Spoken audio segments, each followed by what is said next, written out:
Bonjour tout le monde. Bonjour et bienvenue à ce tête-à-tête avec le camp. Je suis Lisanne Gros, la directrice de l'engagement des donateurs. Je vous remercie d'être présent, de prendre du temps pour vous informer de l'impact de votre implication auprès des familles d'enfants atteints de cancer, que ce soit parce que vous avez fait un don, vous avez participé à une de nos activités ou vous avez fait du bénévolat. On commence à l'heure parce qu'on veut être respectueux de votre temps. Je sais qu'il y en a plusieurs qui prennent leur temps de dîner pour être avec nous. Donc, on vise de ne pas dépasser 45 minutes pour que vous puissiez retourner à vos occupations en temps voulu. La première consigne, la méthode pour poser des questions ou faire des commentaires, c'est dans la section questions-répondre. Donc, c'est le petit icône en bas de votre écran, ça s'appelle QA, Q&A. Donc, en attendant que l'ensemble des participants finissent d'accéder au Zoom, je vous invite à aller écrire dans le question-réponse d'où vous venez parce qu'on a des gens de partout au Québec. Donc, ça va nous donner une petite idée de qui est présent avec nous. Alors, donc, on a des gens de Laval, de Montréal, Montréal encore, Saint-Colomban. Bonjour à tous, encore Montréal. Québec. Bonjour à Québec. On est à Québec, nous, en ce moment. Blainville, Québec. Je regarde Montérégie, Ottawa. Ah, Ottawa, c'est le fun. Sinon, j'en vois d'autres qui, je pense que ça fait le tour. Ah, Abitibi, Baie James, Nunavut. Bienvenue. Vous êtes loin. Alors, Coteau-du-Lac. Mais je pense que notre question-réponse fonctionne bien. Je vous remercie d'avoir répondu. Alors, le contenu de la discussion aujourd'hui, on a le privilège d'avoir deux personnes qui vont nous parler des activités organisées par le camp pour briser l'isolement des familles. Donc, on parle de notre programme Cœur d'espoir et aussi du camp vol d'été, le camp CSN. D'ailleurs, j'en profite pour saluer les gens de la CSN qui se mobilisent à chaque année depuis 26 ans pour ramasser des fonds pour que le camp puisse tenir le camp d'été, le camp CSN. C'est vraiment hyper précieux pour nous. Donc, avant de vous présenter nos panélistes, j'aimerais commencer par un petit sondage à choix multiples. Donc, vous pouvez faire plus qu'un choix. Alors, le sondage, à qui s'adressent les activités pour briser l'isolement? Est-ce que ça s'adresse à un jeune atteint? Est-ce que ça s'adresse à la fratrie? Est-ce que ça s'adresse aux parents? Donc, on va vous laisser un petit peu de temps pour répondre.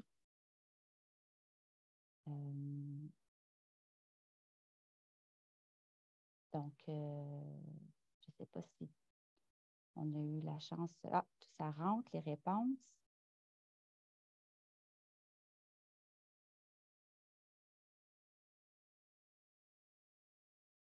Je laisse encore un petit 30 secondes.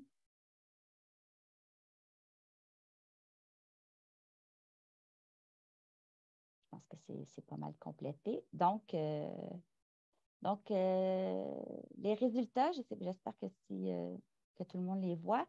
Donc, en fait, ça s'adresse à toutes ces personnes-là. Ça s'adresse autant aux jeunes atteints qu'à la fratrie qu'aux parents. Donc, l'objectif de briser l'isolement, c'est vraiment que toute la famille puisse avoir... c'est moi qui dois partager les résultats. Donc, je ne sais pas si vous les voyez. Mais bref, ça s'adresse autant aux jeunes qu'à la fratrie qu'aux parents parce que dans l'expérience que vit une famille quand un jeune est atteint de cancer, c'est vraiment l'ensemble de la famille qui se retrouve un peu en isolement puis qui a besoin de, de briser cet isolement-là pour passer à travers de la façon la plus bienveillante possible. Donc, je vous présente nos panélistes. Notre première panéliste, c'est Camille Parker, qui a maintenant 24 ans, qui a été atteinte à 12 ans d'un ostéosarcome de SAD4, qui est maintenant guérie. Donc, allô Camille. Allô, Lisanne. Je suis contente que tu sois là. Merci d'être là.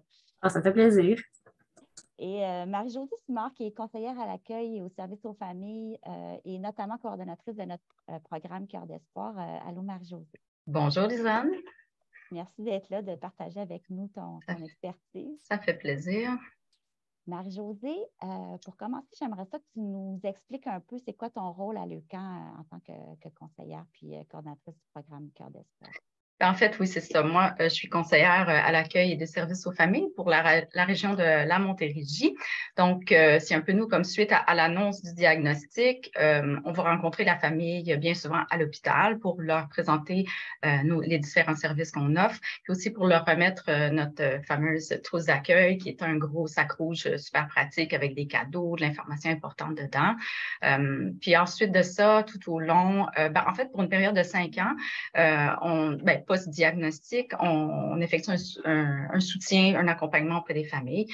Puis, donc, c'est ça, c'est pas mal ça, en gros, là, en très, très grande lettre, le rôle des conseillères. Sinon, pour ma part, je m'occupe aussi du volet qui est consacré. En fait, les conseillères, oui, c'est ça que j'ai oublié de dire, s'occupent aussi de l'organisation d'activités socio-récréatives au travers de tout ça. Donc, c'est ça, pour en faire profiter les familles. Donc, c'est ça. Mais moi, c'est ça. Plus spécifiquement, moi, j'ai comme aussi le volet qui est plus cœur d'espoir. Donc, vraiment, c'est mon deuxième rôle au sein de Leucan. Donc, avec ma collègue Valérie Lacroix, qui est une conseillère pour la Mauricie, je coordonne le volet qui est vraiment destiné aux adolescents, donc les 12 à 17 ans. Puis ça inclut vraiment, c'est toute la province aussi, puis ça inclut les enfants atteints et la fratrie. Donc, c'est ça, au travers de la province. Donc, c'est ça. Et puis, en fait aussi, si vous voulez que je parle un petit peu des services pour briser l'isolement, c'est certain que les familles à l'hôpital, quand ils se côtoient, ça leur permet d'échanger entre elles, de se rencontrer. Bon, bien évidemment, avec la pandémie, c'est un petit peu plus compliqué parce qu'il y a beaucoup de restrictions à ce niveau-là. C'est quand même, ça revient tranquillement, mais c'est certain que c'est pas comme pré-pandémie, disons. Ce qui arrive bien souvent, c'est que lors du retour à la maison, la famille a tendance à s'isoler, puis à contrôler davantage ses sorties, avec raison, pour réduire les risques de contracter des virus pour l'enfant donc dont le système immunitaire est bien souvent très atteint, puis est affaibli par les traitements. Donc, pour contrer l'isolement, Leucan offre des activités socio-récréatives qui sont sécuritaires, qui sont encadrées et adaptées aux besoins et à la réalité des enfants et de leur famille. Donc, par exemple, on a du personnel médical qui est toujours sur place en tout temps au moment de nos activités. Donc, ces activités permettent aussi aux familles puis aux membres d'un groupe d'âge donné, par exemple, le groupe que je m'occupe des 12-17 ans, ou dans une région, parce qu'on a aussi des activités qui sont régionales. Donc, ces familles-là peuvent créer des liens entre eux, partager, trouver du réconfort, du soutien auprès des personnes qui vivent une situation qui est vraiment similaire à la leur. Puis, toutes les activités de Leucan respectent le niveau d'énergie et les capacités physiques des jeunes qui sont présents. Donc, si, par exemple, on offre une activité, il va toujours avoir une option autre qui permet aux jeunes atteints là, de pouvoir participer autrement. Donc, je ne vais pas détailler toute l'offre d'activités socio-récréatives parce qu'on en a vraiment beaucoup là, dans toutes les régions. Je peux vous donner un exemple d'une activité régionale. Donc, on a une activité pour les couples ou les parents, qui est un souper de Saint-Valentin, qui leur permet vraiment de se retrouver entre eux, entre parents, entre adultes. Puis, en fait, ça leur permet aussi de reconnecter en tant que couple pour ceux qui viennent en couple. Donc, c'est vraiment une soirée pour créer des liens là, entre les parents. C'est bien apprécié, là, je vous dirais que c'est très populaire. Puis ça, il y a aussi... on a aussi, en ce moment, je travaille sur la grande fête de Noël, qui est du Grand Montréal. Donc, avec mes collègues, évidemment, parce que c'est quand même une fête à grand déploiement. Donc, c'est le Grand Montréal, Laurentides-la-Naudière, Montérégie.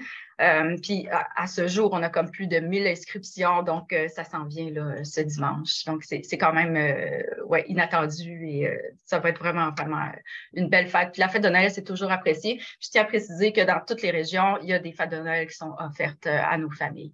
Donc, c'est ça. Puis, on a aussi une offre d'activités virtuelles qu'on a développée plus intensément, là, un petit peu par la force des choses avec la pandémie. On n'avait comme pas le choix de trouver des solutions. Donc, c'est ça. On s'est rendu compte, en fait, qu'on en a gardé une certaine partie parce que ça profite beaucoup aux enfants, aux familles qui sont hospitalisées, pour qui c'est impossible d'avoir des contacts, ou c'est ça, même les familles qui sont de retour à la maison, pour qui c'est comme impossible d'avoir des contacts dus justement au système immunitaire immunitaire qui est affaibli. Donc, c'est ça, c'est des quiz en ligne. On a une fois la présentation d'un biologiste du zoo qui est venu là, vraiment en live, là, puis bon, les jeunes posaient des questions. Donc, ça a été vraiment apprécié, là, je pense, de tous les membres, de tous ceux qui étaient présents. Puis, on a aussi, bon, les fins de semaine répit qui est vraiment offerte encore une fois, dans chacune des régions. Ça, c'est vraiment les diagnostics sont assez récents. Donc, on a beaucoup d'enfants en traitement qui se retrouvent à nos fins de semaine répit. Ça, c'est un week-end avec, c'est toute la famille qui est invitée. Il y a bien entendu le camp vol d'été CSN. C'est 2 fois une semaine en été. Donc, encore une fois, les familles sont invitées à participer. C'est vraiment un camp d'été là, où chaque groupe d'âge est pris en charge. Puis, je pense que là, c'est vraiment, c'est certain que plus c'est long, l'activité, plus les gens ont créé des liens un peu plus significatifs, là. Donc, c'est ça. Puis, évidemment, il y a les camps Cœur d'espoir que je m'occupe un peu plus. Donc, c'est toujours entre 40 et 50 jeunes qui sont inscrits sans leurs parents. Donc, puis on est accompagné d'un groupe de bénévoles animateurs qui sont super impliqués. Bon, là, on a une photo de nous au dernier camp, avril 2022, c'était la Grande Marche au Flambeau. Ils ne sont pas tous présents là-dessus, mais on a une bonne partie du groupe. Effectivement, on avait eu beaucoup de plaisir. Et ouais, ça a été vraiment, vraiment une activité qui était le fun. Juste une marche, tout simplement, dans le bois avec des flambeaux. Ouais, c'était bien le fun. Puis, tu sais, les jeunes, ils jasent entre eux pendant ce temps-là. Puis bon, donc c'était bien, bien agréable, disons. Donc, c'est ça. Là-dessus, on voit quelques bénévoles, des animateurs qui sont super impliqués dans le camp, qui sont vraiment dévoués. C'est vraiment impressionnant de les voir aller. Donc, les objectifs, évidemment, tu sais, créer des liens de façon informelle, prendre congé. Ça, c'est nos bords du feu. Je pense qu'on fait cuire des saucisses. Ouais, non, c'était... Ouais. On chante des chansons, c'est au bord du feu le soir. Ça aussi, c'était au mois d'avril, si je ne me trompe pas. Donc, oui, c'est ça, c'est l'occasion pour ces jeunes-là de prendre congé de leurs parents, donner l'occasion aux jeunes de se dépasser dans un cadre qui est plus sécuritaire, donc qui respecte aussi leurs propres limites, malgré la maladie, là. Ah, ça, c'est nous. Ça, c'est les animateurs, en fait. Hein. On est déguisés en zombies parce que la thématique du dernier camp, c'était les zombies, parce que ça fait comme c'est un camp d'Halloween là, aussi, où on se donne souvent, dans les thématiques, on est bon, là, on se donne pas mal, puis ouais, les jeunes embarquent beaucoup aussi. Ouais, c'est ça, on est vraiment beau. Hein. Donc, on peut revenir peut-être avec Camille. Ah, ça, c'est le groupe au complet. Ouais. Donc, allô Camille. Ça va bien? Oui, on va apprendre à te connaître un petit peu. Donc, est-ce que tu peux nous parler un petit peu de l'annonce de ton diagnostic? Oui, dans le fond, à l'âge de 12 ans, je commençais à avoir des douleurs à la jambe droite. Dans le fond, à cet âge-là, on peut souvent penser que c'est la croissance. Donc, on me disait un peu que c'était normal. Puis, suite à une sortie du bain une soirée, j'ai remarqué que sur mon mollet droit, j'avais une bosse qui était parfois chaude, parfois froide.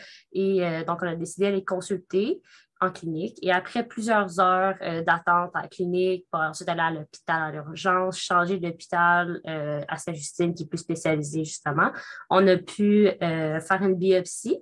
Et quelques jours plus tard, on a appris que j'avais un ostéosarcome de stade 4 au tibia droit. OK. Puis là, tu as rencontré ta conseillère de leucam aussi. Exactement. J'ai pu rencontrer ma conseillère de leucam dans le centre de cancérologie. OK. Puis ça a été quoi comme ta réaction? On peut s'imaginer, là, mais mettons plus personnellement. Ça fait très longtemps quand même, ça fait presque 12 ans. Là, okay. Mais tu sais, on est toujours un peu dans le déni, là, je dois dire. On ne s'attend pas à avoir un diagnostic comme ça. Personne ne veut avoir ça. Donc, on est un peu dans le déni, mais surtout à mon âge, je ne comprenais pas beaucoup ce qui se passait avec moi. Je savais que j'avais une maladie, mais je n'étais pas certaine de comprendre c'était quoi exactement. Puis, tu sais, la famille, on s'assoit ensemble, on en discute avec notre conseillère de leucam, avec les médecins. Puis, on réalise qu'on s'embarque dans une aventure. Oui, ça a été comme toute une aventure, hein, je pense. Qu'est-ce que tu as trouvé le plus difficile au départ?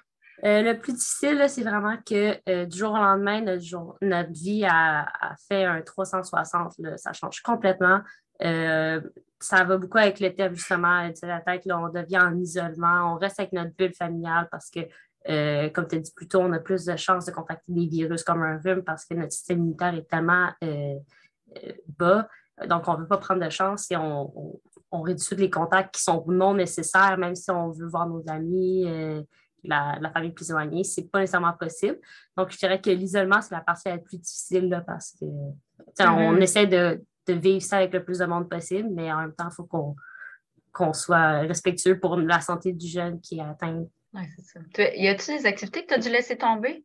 Je n'avais pas beaucoup d'activités, beaucoup à cet âge-là. J'ai dû laisser l'école, là. C'est la grosse activité, pas le choix. J'ai fait l'école à la maison, l'école à l'hôpital, mais ce n'était pas du tout la même expérience. Donc, je dirais que c'était vraiment la grosse chose que j'ai dû mettre de côté, là. OK. Puis, tu sais, admettons, bon, être une ado qui vit avec le cancer, tu en as parlé un peu, c'était l'isolement qui était le plus difficile. Ouais. Y avait-il d'autres choses qui étaient, aussi, qui étaient difficiles aussi? Ce que je dirais qui est plus difficile, c'est que les gens, ils ne comprennent pas nécessairement qu'est-ce que tu vis, et c'est normal aussi. Ils n'ont pas nécessairement quelqu'un dans leur famille qui est atteint de cancer. Donc, le fait que les personnes ne connaissent pas qu'est-ce que tu vis, des fois, ils ne veulent pas prendre de chance, donc ils se retirent pas nécessairement au complet, mais en partie. Tu parles des contacts, c'est normal. Parce que, moi, tu sais, des fois, les gens sont plus ou moins à l'aise. Les gens sont plus ou moins à l'aise. C'est souvent, c'est que les gens ne comprennent pas. C'est tout à fait normal, là. C'est pas tabou, mais je veux dire, on n'en parle pas beaucoup. Non, c'est ça. Mais toi, mettons, tu sais, comme tu as eu de la chimiothérapie, c'est ça? C'est aller jusqu'à où tes traitements? Dans le fond, pour mon cancer, je n'avais pas de radiothérapie, ça ne fonctionne pas, à ma connaissance. Donc, c'est chimiothérapie pour réduire la masse au maximum. Ensuite, il y a très souvent, là, c'est rare que ce n'est pas nécessaire, on a une opération ou plusieurs pour retirer la masse au complet après, là. Donc, moi, justement, j'ai dû avoir une amputation à la jambe droite au fémur. Donc, on a réduit la masse avec la chimiothérapie avec des traitements très intensifs, là, le stade 4. Et ensuite, on a fait l'amputation pour enlever la masse au complet. Hey, l'endroit. Oui, c'est moi au camp VLDT, le camp CSN. Oh, mais ça fait combien de temps de ça?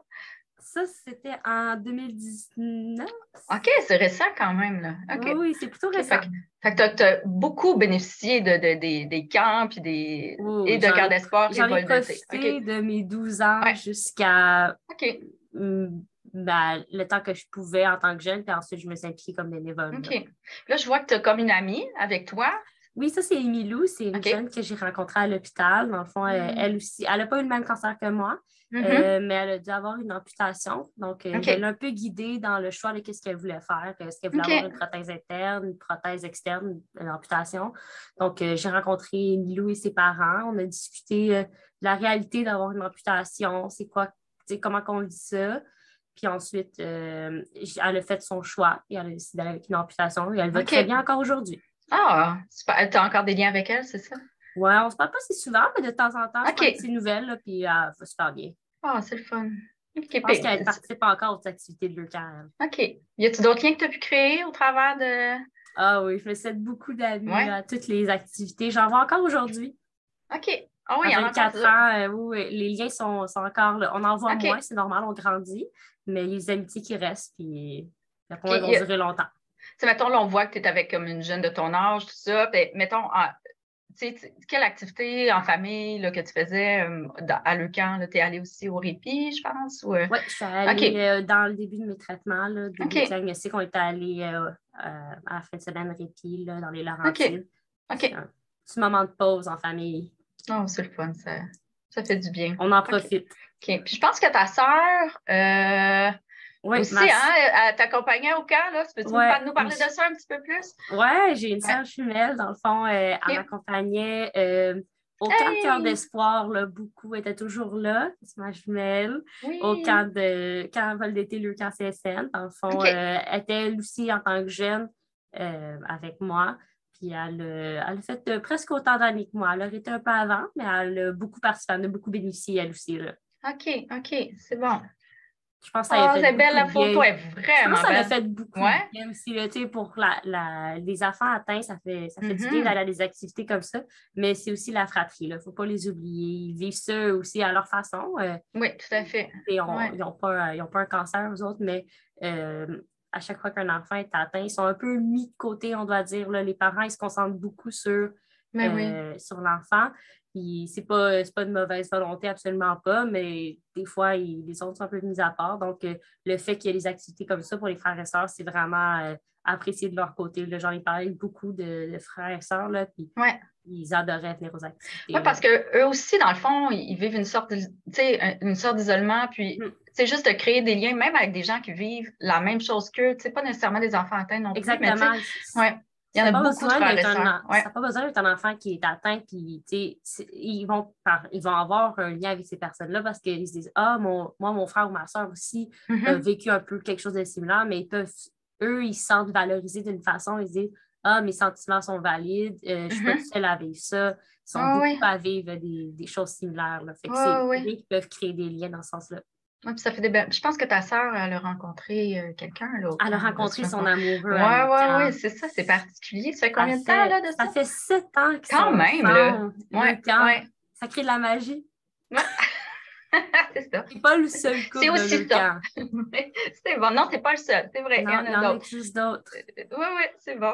Puis comment, mettons, si on va un peu plus spécifiquement là, au niveau de la partie pour les adolescents, là, comme Cœur d'espoir, comment tu as entendu parler des camps Cœur d'espoir? Moi, c'est en côtoyant les jeunes dans la salle de jeu à Sainte-Justine. Là, dans le fond, tu rencontres d'autres jeunes qui ont ton âge, puis ils disent tu vas-tu au... Souvent, c'est est-ce que tu vas au camp? Je ne sais pas nécessairement de quoi ils parlent.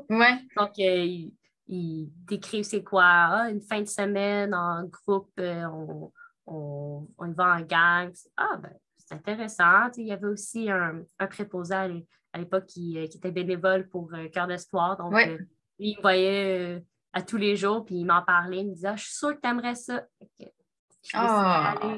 Fait que c'est quoi qui t'a intéressé à participer là? Ce qui m'a vraiment intéressé, c'est vivre quelque chose de différent. On a toujours le même quotidien quand on a atteint le cancer. On va à l'hôpital, on fait nos traitements, on revient à la maison, on reprend, on retourne à l'hôpital. Donc, le fait de briser un peu la routine avec une activité qui est très agréable, qui fait prendre une pause. Donc, c'est vraiment le fun. Puis on peut vivre ça avec justement nos frères et sœurs. Donc, on se sent un peu à la maison dans un sens. On n'est pas tout seul là-dedans. Fait que c'est vraiment ça qui te faisait du bien, le rencontrer comme... c'est rencontrer du monde avec qui on peut avoir des affinités, puis se faire des nouveaux amis, vivre sans famille. C'est juste créer des beaux moments. Là. Puis tantôt, tu parlais de ta participation sur plusieurs jours là, au camp de la CSN. Oui. Ça, tu es allée souvent, hein, je pense? Oui, j'ai commencé à 12 ans en tant que jeune. OK. Dans le fond, j'ai fait des groupes des 12-13. Ah, j'ai commencé à 13 ans. J'ai commencé à 13 ans. Après, j'ai fait 12-13. J'ai fait 14-16 toutes les années. Je suis ensuite allée dans le groupe des 17-20 où est-ce qu'on devient un peu apprenti moniteur. On va dans les groupes, on aide. Ça, c'est moi avec mon groupe quand je suis devenue monitrice. Puis, je suis ensuite, quand j'ai fini mon 17-20, je suis allée comme animatrice, monitrice pour le camp. Donc, j'avais le groupe des 9-11 ans avec 3 autres animatrices. Et, toi, tu n'as comme jamais lâché, là, c'est ça? J'ai jamais lâché. Depuis que tu as commencé. Le seul camp que je n'ai pas pu assister, c'est celui de l'été dernier parce que j'avais un empêchement, mais ça ne veut pas dire que c'est arrêté. Ça va continuer. Ah, OK. On va te voir l'année prochaine. Ça devrait. Ah, c'est le fun. Puis, dans le fond, c'est ça. Fait que toi, tu as fait tous les camps de Cœur d'espoir presque 2 fois par année et tous les camps vol d'été. Oui, je les ai toutes faites pendant les années que je pouvais être là de 12 à 17 ans. Je les ai toutes faites, à moins que j'avais un empêchement ou que j'étais malade et que je ne pouvais pas y aller. Mais sinon, j'ai toujours été là. C'était sur le dessus de ma liste et il faut que j'aille au camp. À chaque fois que j'allais, je m'inscrivais tout de suite. Tu sais, comme tu trouvais vraiment ton compte, là. Oh oui, on a toujours du monde avec qui parler. Ça fait que aussi, au début, on y va, on ne connaît pas personne nécessairement, mais après, on se crée des liens, puis on s'écrit durant l'année, puis on se dit tu vas-tu au camp? On y va toutes. Mais c'est ça que tu disais, parce qu'au départ, mettons, tu y allais avec ta sœur, mais après ça, tu avais comme. Oui, c'est ça. J'y allais avec ma soeur au début parce que je ne connaissais personne, puis ensuite, les deux, on s'est fait des très bons amis. Puis comment on veut les revoir. Il y en a qui habitent à Québec, fait que c'est un peu plus difficile à 12-13 ans, revoir ses amis de Québec. Là, et tu te dis c'est l'opportunité de les voir. Donc, non, c'est sûr. On va au camp. Ah, c'est beau, c'est des belles histoires. On a un petit sondage pour vous. Donc, ça va être l'heure du sondage. Oui. Donc, combien de personnes au total ont participé au camp vol d'été CSN Leucan? Là, on parle de l'été dernier. Donc, est-ce que la réponse est 125 personnes, 309 personnes ou 242 personnes? On va laisser un petit moment.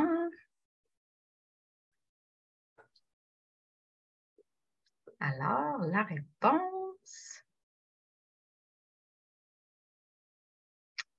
Ah, OK. C'est assez partagé à ce que je vois, là. Mais la bonne réponse, c'est 44 des gens qui l'ont eu. Donc, 309 personnes. Donc, si on parle de l'été dernier, il y avait 158 personnes la première semaine et 151 personnes la deuxième semaine. Puis, je tiens à souligner que c'est des gens qui viennent de partout dans la province là, qui participent au camp vol d'été CSN. Donc, c'est ça. Donc, on peut revenir un petit peu à ton expérience au camp d'été CSN. Donc, pour toi et ta sœur, c'était vraiment une expérience significative. Est-ce que tu te souviens de ta toute première participation au camp, là? Ma toute première participation, c'était vraiment un peu le flou pour moi parce que je dois dire que je connaissais vraiment personne à cette époque-là. Je connaissais personne à part le monde que je côtoyais à l'hôpital. Et j'ai décidé d'y aller la semaine 2. C'est plus du monde de Québec qui va souvent la semaine 2. Je ne sais pas pourquoi. Ah, OK. C'était plus maintenant, on voit mais des photos. avant, il y avait plus une tendance Québec la semaine 2. Donc, je connaissais absolument personne. OK. Puis, on a fait des liens. Ben oui. J'ai décidé, on s'est dit, on va se faire des nouveaux amis, pourquoi pas. Donc, j'ai rencontré des nouvelles personnes. Puis, ça, c'était même avant le Cœur d'espoir, avant que je commence là. OK, donc, oui, c'est ça. Après ça, c'est là que j'ai rencontré des personnes qui avaient la carte d'espoir. Donc, ça m'a donné envie d'y aller un peu. Ouais. C'était vraiment un peu, je ne sais pas en quoi je m'embarque, mais je suis prête, on y va. Puis, on voit toutes les activités là, défiler. Ouais. Ça, c'était du soccer bull, là, je pense, en arrière. Là, tu vois, tu sais, c'est ça. Le camp vol d'été, c'est vraiment la famille au complet. Donc, il y a vraiment comme une prise en charge. C'est vraiment la différence là, avec Cœur d'espoir, c'est que les parents sont permis sur place, puis même les frères et sœurs de plus bas âge. Le Cœur d'espoir, ça commence à 12 ans. Donc, ton frère de 6 ans, il ne peut pas y aller, mais au camp vol d'été, le camp, c'est possible. Donc, toute la famille peut y aller, mais c'est vraiment séparé en groupes d'âge. Tu as le groupe des plus petits, tu as plus les ados, ensuite tu as les parents. Les parents, ils restent entre eux. Fait que c'est vraiment un beau côté, là, je trouve, du camp. C'est que les parents, ils peuvent parler entre eux. Ils se disent, OK, c'est un moment sans enfant, je peux vraiment parler de tout ce que je ressens avec d'autres parents qui vivent la même chose que moi. Parce qu'ils ne sont pas tout seuls, là, il y en a beaucoup. Non, tout à fait. Puis c'est la même chose pour les enfants. Tu te dis, je peux parler avec des jeunes comme la même réalité que moi. Puis souvent, j'ai l'impression que pour les parents, c'est plus parler de la situation de la maladie, tout ça. Puis les enfants, c'est plus, je prends une pause, on est juste un enfant, on va juste jouer. Oui, je prends une pause de mon quotidien là, qui peut être des fois un petit peu lourd. Là, il va avoir des discussions sur la maladie. Elle n'est pas forcée ni rien, ça se fait naturellement. C'est plus... Mais les enfants, ils vont plus du côté qu'ils ne veulent juste pas nécessairement penser à ça. Ils vont jouer comme un enfant va jouer. Là. Non, tout à fait, c'est ça. Puis pour le camp Cœur d'espoir, c'est un petit peu plus, je prends un break une pause de mes parents. Tu sais. Oui, puis on va parler de la maladie, mais encore là, c'est pas forcé, si tu veux. Forcé. Puis souvent, il y a la discussion, mais on parle aussi de notre vie tous les jours. S'il y a un enfant il y a un adolescent ou un jeune adulte qui commence le cégep, là, c'est t'étudies en quoi? C'est intéressant, j'aimerais faire ça. C'est comme des conversations normales d'ados. Exactement. C'est ça. Pas besoin de tout le temps comme c'est ça, parler de la maladie, tout ça. Des fois, oui, quand ça donne, quand ça fait du bien, mais il n'y a aucune obligation non plus. Non, absolument pas. Là. Oui, c'est ça. Parce qu'il reste qu'à la base, c'est des adolescents puis, qui vivent une réalité d'adolescents.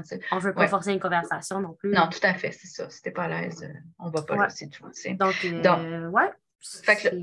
mais je pense qu'on a fait le tour pas mal, mais tu sais, mettons, tu as participé vraiment à plusieurs reprises. Comme j'avais dit, 12, j'ai commencé 13, à 14, 15. J'ai commencé à 12-13 ans, là, je ne suis plus certaine de l'âge, mais c'est pas grave. Et jusqu'à mes 17 ans, après ça, j'ai fait 18, pas sûr, j'ai fait 19. En tout cas, après ça, je suis devenue monitrice. C'est ça, c'est parce que tu ne veux pas nous quitter, c'est pour ça. Non, je ne veux pas vous quitter, je vous aime trop. C'est normal gentil. Donc, juste, mettons, si tu avais ton meilleur souvenir là, du camp, là, Quand l'été? vol d'été, cœur Ben, d'espoir. en fait, dans les deux cas, ça s'applique, ça ramène beaucoup de souvenirs. C'est qu'à Mhm, chaque camp, peu importe ton groupe, tu fais faire des mauvais coups aux autres. mhm. Il y a surtout ça au camp vol d'été. Oui, il Là, y a ça, oui. au camp cœur d'espoir, c'est plutôt rare. Moi, j'en faisais des fois, mais je pense que j'étais seule. Ouais. Puis on fait des mauvais coups avec les groupes, aux moniteurs, aux OK, parents. OK. Ça fait qu'on dise une ambiance plus enfant, on revient aux sources, là. On se Ouais, dit, on oublie tout, on a juste du fun. on rit, là, tu sais, on On rit. rit, On a du plaisir, c'est ça. exactement. C'est juste Ouais. pour avoir du plaisir. Donc, ça ramène tellement de beaux souvenirs, là. Juste cette partie-là, des mauvais coups, là, on a. J'ai l'impression que cette partie-là des mauvais coups, les animateurs bénévoles sont beaucoup pour quelque chose dans cette gang-là, j'imagine. Des deux bords. Des deux bords. C'est ça. OK. Ben, écoutez, ben, je ne sais pas, est-ce que tu as d'autres choses à dire, Camille? Je pense que tout a été dit, là, OK. honnêtement. On a fait le tour. On a fait le tour, là. OK. Bien, si vous voulez, on peut passer à une période de questions, s'il y en a, évidemment. Je vous inviterai si vous avez des questions, à le faire dans le question-réponse. Donc, je vais juste prendre. J'ai une question qui dit, est-ce que les enfants en traitement peuvent participer aux activités? Oui. Oui, tout à fait. Oui, oui. C'est pour cette raison-là aussi qu'on a du personnel médical. Là, donc, oui, ils peuvent participer aux activités tant que leurs conditions le permettent, évidemment. Puis souvent, ben, il va y avoir aussi, ça prend aussi l'accord là, de leur équipe médicale avant, évidemment. Puis au camp, on a des gens qui sont là 24/7. 24/7, il y a toujours minimum 2 personnes au camp cœur de sport aussi qui s'occupent vraiment du médical. Là. Donc, c'est soit une infirmière ou infirmier, médecin. Donc, c'est ça. C'est très sécuritaire, évidemment. J'ai un commentaire qui dit inspirant d'entendre ça, ça me donne plus de motivation pour les levées de fonds pour la cause. Ah, tant mieux! Hey, super! Donc, on a des personnes qui sont impliquées, qui veulent continuer à participer. Je vous remercie vraiment beaucoup. Ah, j'ai une question pour Camille. Pourquoi tu penses que c'est important d'offrir des activités aux familles? C'est important parce que toutes les personnes, on l'a dit là tantôt, toutes les personnes dans une famille sont touchées à sa façon.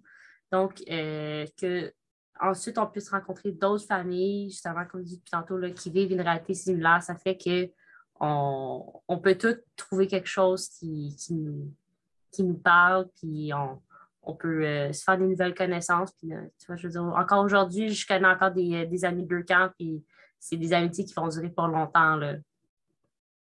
Merci, Camille. J'ai dans le question-réponse des félicitations qui te sont adressées par David. Donc, Ben merci beaucoup. J'avoue, il y en a d'autres qui se.